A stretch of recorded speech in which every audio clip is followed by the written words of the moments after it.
time, the world of exercise felt like it was designed by men for men. And the advice for women, well, it was often confusing, packed with mess, and honestly, just plain outdated. Today, we're going to clear all that up. We are going to unpack the real science behind exercising through the major stages of womanhood, moving past those old, tired rules to get to the new, evidence-based facts. So should you exercise during your period? Or what about during pregnancy?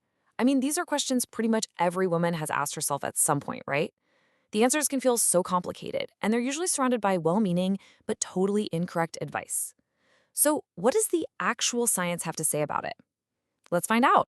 All right, let's dive right in and tackle one of the most common topics head-on, your monthly cycle.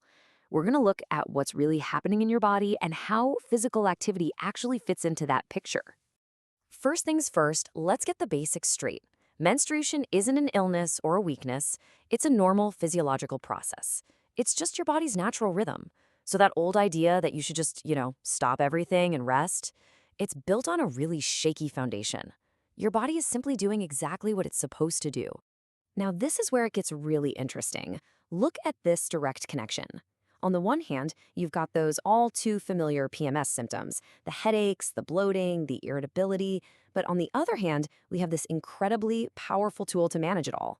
Research shows that exercise can directly help control the physical and emotional stress that comes from all those hormonal changes. So instead of thinking of exercise as something you should avoid, we can start seeing it as a solution. Okay, I hear you. But what about the other side of the coin? A question I hear a lot, especially from athletes, is this: can you actually exercise too much and lose your period? And you know what? That's a totally valid concern, and it has a name: amenorrhea. So the crucial thing to understand here is context. This isn't something that happens from your regular gym routine. It's typically seen in women doing really intense endurance sports, think long-distance running, and it's often in those with body fat below 17%. But here's the good news. The cycle almost always returns to normal once that super intense training period ends. Think of it as a signal from your body to check in, but it's not usually permanent. All right, so let's shift gears and move on to the next major life stage, one that comes with its own whole universe of rules and myths: pregnancy. And wow, this slide just perfectly illustrates the massive shift in thinking. The old advice was all rooted in fear, wasn't it? This idea that a pregnant woman was somehow fragile and that exercise was a huge risk. But modern science has completely flipped that script. We now know, for a healthy pregnancy, that mild to moderate exercise isn't just safe, it's actively beneficial for both mom and baby. And we're not talking about small benefits here. I mean, maintaining your strength and fitness is huge on its own, but look at these others: reducing problems during labor, speeding up recovery after birth, and even helping with emotional stress. These are absolute game changers for the entire pregnancy experience. It's about preparing your body for a marathon, not treating it like it's made of glass. Okay, so if the science is giving us the green light, what does that actually look like day to day? Let's get into the practical playbook for exercising safely during pregnancy. Now, before we even talk about what to do, we have to cover when not to. And this is serious. Safety is everything. The conditions you see here are major red flags. If any of these apply to you, exercise is not recommended, and you have to be guided by your doctor. This is the absolute non-negotiable first step. Okay, so for everyone who's cleared for activity, here are the key rules of the road. You'll probably notice a theme here. It's all about stability and moderation.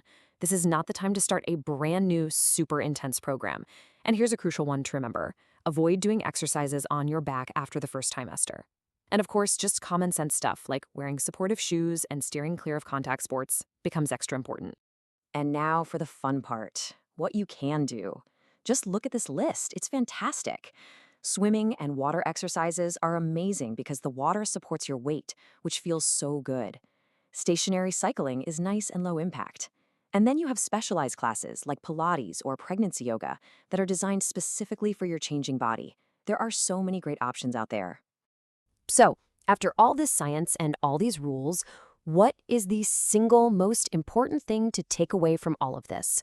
Well, it really comes down to one simple but incredibly powerful idea. This says it all, doesn't it? The key is not to stop moving, but to adapt.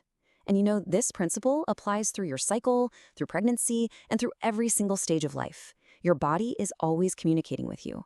The goal isn't to just push through pain or ignore what it's telling you, but to actually adapt your movement to honor where your body is at on any given day. It's a partnership. So I'm going to leave you with this question to think about. What's one small change you can make today to really listen to what your body needs?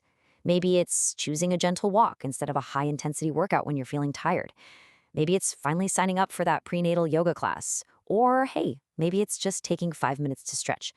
What's one small way you can honor your body today?